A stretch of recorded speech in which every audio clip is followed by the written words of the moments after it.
You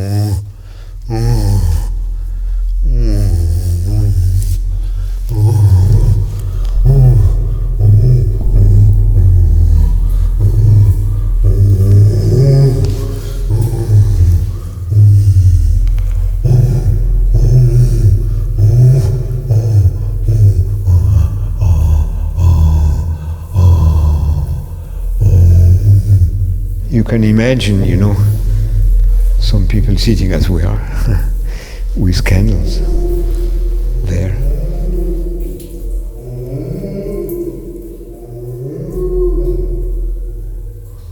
And singing together.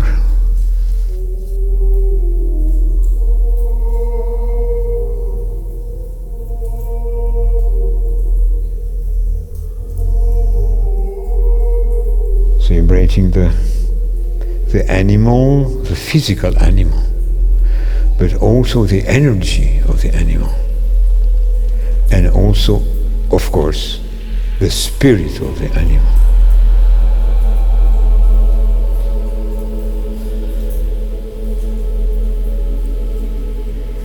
So there is a physical part, the physical bear or mammoth, but the energy and the spirit of the animal. And in all these primitive societies, primitive from the economic point of view, but not at all in the subtlety of hearing, subtlety of vision. They are very, very subtle and so. And in such ancient, let's say, societies of oral tradition. So first is, of course, voice, and the voice addresses to the invisible. For us now, the invisible is secondary. We want everything visible, and even more now with all the screens, the TV, the iPhones. And at that time, life was so short that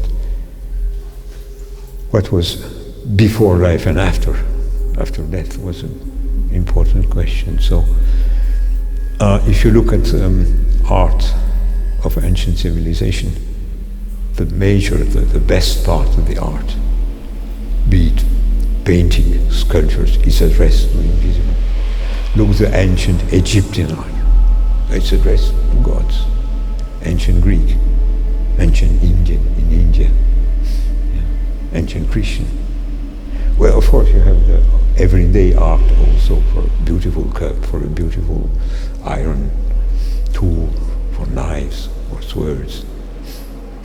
But the best of the art, the best of the architecture is for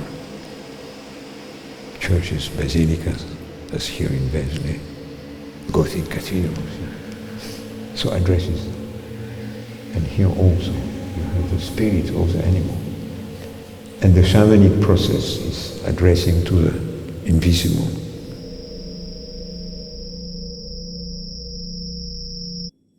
Make sounds, the tool of the shaman, is the voice.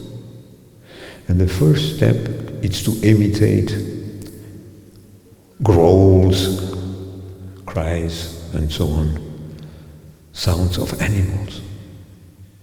Why? Because the shaman has to reach a deep level of consciousness, deeper than the ordinary one. We are always in the ordinary. And the first level, to lose the ordinary level of consciousness, is by imitating animals.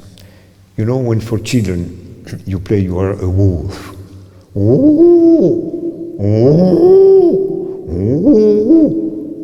a dog.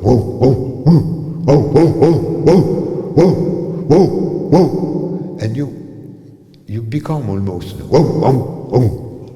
it's particularly if you have a mask, you become, And then you go easily in not the ordinary level of consciousness, you go to a deeper one. But you have not to remain at the animal level, you have to go deeper, But this is the first step. So in the shamanic processes, if you look at recordings made as soon as there was recordings before the Second World War, in the 30s, there were records. You see, they start by imitating animals, and then they reach deeper level of consciousness, which are more, let's say, in a correlation with invisible forces. And here, well, you have these niches, these alcoves, where you can easily imitate sounds, growls, and whatever of animals. So, for me, this absolutely remarkable sound quality of the caves, namely in this one, Arcy Caves, goes really with understanding of a worship addressed to on the visible but to the invisible. You have this imitation of animal sounds, animal growls or whatever. I don't know what was the sound of a mammoth, maybe a little like an elephant, who knows, or of a megaceros, But anyway, well, you understand, And so we are this incredible chance to see this.